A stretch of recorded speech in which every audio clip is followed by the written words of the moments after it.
এবার ১৯টি বেসরকারি আইসিডিতে কন্টেইনার হ্যান্ডেলিং চার্জ বাড়ল ৮.৫%, যা কার্যকর হয়েছে ১৯ এপ্রিল থেকে।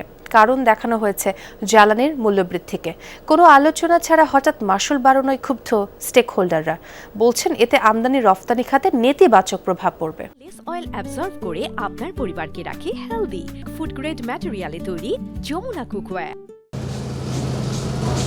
শতভাগ রফতানি ও আমদানি পণ্যের ২৫% হ্যান্ডেলিং হয় ১৯টি বেসরকারি আইসিডিতে। রফতানি সব পণ্য কন্টেনারজাত হয় এখানে। এছাড়া বন্দরের রিয়ার্ডে নামা ৬৫ ধরনের আমদানি পণ্যও যায় এসব আইসিডিতে।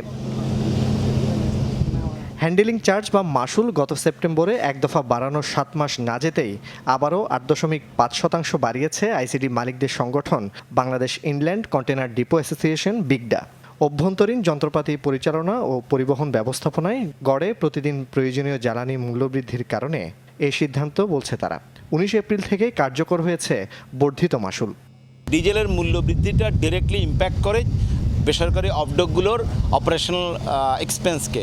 সো ইন দ্যাট পার্সপেক্টিভ ডিপোগুলোকে তাদের অপারেশনাল কম্পোনেন্টটাকে বিবেচনা করে 15% যেখানে ডিজেলের মূল্য বৃদ্ধি হয়েছে, সেখানে ডিপোগুলো তাদের চার্জ বৃদ্ধি করেছে। কোনো আলোচনা ছাড়াই এভাবে মাশুল বাড়ানোয় আমদানি রফতানি বাণিজ্যে নেতিবাচক প্রভাব পড়বে বলছেন স্টেক হোল্ডাররা।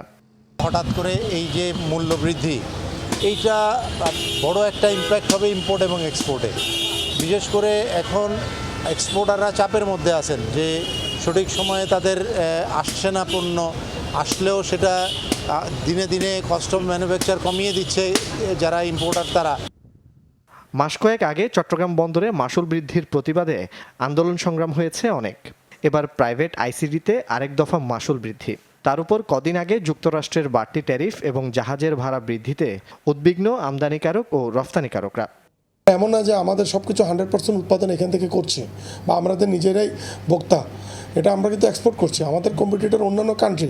তো ওরা যদি ওখানে ওরা বৃদ্ধি না করে, তাহলে সরকার যদি ওনাদেরকে লাগাম টেনে ধরতে না পারে, তাহলে অবভিয়াসলি আমরা মার্কেট থেকে হারিয়ে যাব।